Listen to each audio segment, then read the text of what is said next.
बिजली की गैर एलानिया लोड शेडिंग और ट्रिपिंग शदादकोट के शहरियों के मसाइल बढ़ गए। शहर भर में गुज़श्ता 3 माह से मुसलसल बिजली गायब होना किसी मुसीबत से कम नहीं, मगर इंतज़ामिया समेत दीगर जिम्मेदारान आगे बढ़ने को तैयार नहीं।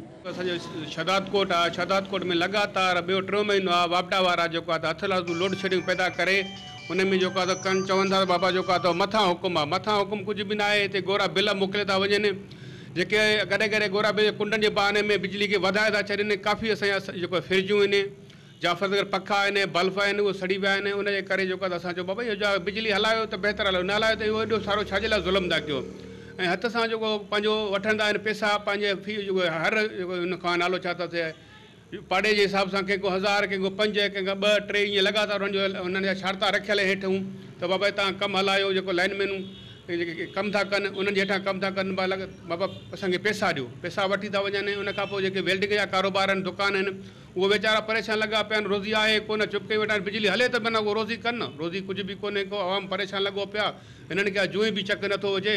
असां सिंध गवर्नमेंट खे, वफ़ाक़ी गवर्नमेंट खे अपील था कयूं, ज़िले वारे ऑफिसरनि खे अपील था कयूं, ख़ुदा इहो एॾो ज़ुल्म न कयो, ज़ुल्म जो माना आवाज़ बंदि करे छॾियो। साईं बिजली जी ॻाल्हि ते अचूं था त बिजली त आहे कोन।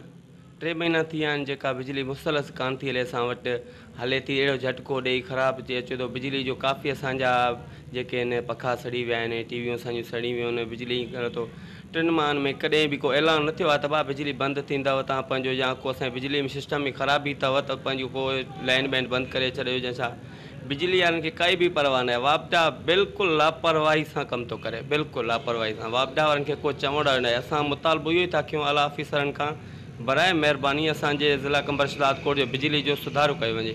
शहरी एक तरफ बिजली के गायब होने का अज़ाब बर्दाश्त करते हैं, जबकि दूसरी जानिब बिजली के डबल ट्रिपल बिल भी बर्दाश्त करने पर मजबूर हैं। कैमरा टीम के साथ गुलाम अली ब्रावई, वश टीवी शदादकोट।